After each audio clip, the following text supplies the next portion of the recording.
So what we can do is we try to create a culture of excellence.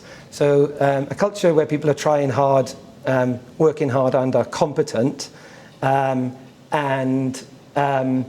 I think if you've worked in an environment like that, or if you went to a school that was like that, or if your friendship group is like that, or even if you've been in a sports team or a band that was like that, it makes a huge difference. The amount that the people around you are trying, I think, creates a kind of social currency, a social contract, and it will dictate how hard you try. And I think it is one of the foundational reasons why sort of excellence, often you have pockets of excellence that breed a lot of innovation and a lot of success.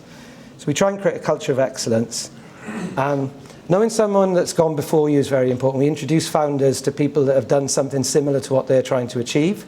I saw an interview recently with Quentin Tarantino, who at 26 was working in a DVD shop miles from Hollywood. And he had an epiphany where he just thought, like, what am I doing here? Up until then, he satisfied himself that he was working in film. But he thought, I'm not really doing the work in film that I want to do, which is I want to write films. And so one New Year's Eve, he decided, I'm going to move to Hollywood, and I'm not going to do anything for money that isn't writing films. He moved to the outskirts of Hollywood because he couldn't afford Hollywood. But when he got there, within weeks, he met someone who was earning $12,000 a year writing films. And Tarantino will say that was the moment that he knew he could be a screenwriter. And the reason he knew it is because he just met someone who was doing it for money. $12,000 was more than he was earning in a DVD shop.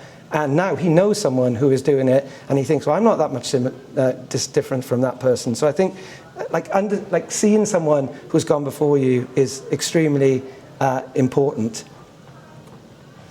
Raising ambition, so just to ask the question of like, what is the most ambitious version of this thing that you're working on?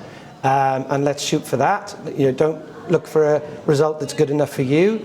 Look for a result that's as good as it could possibly be.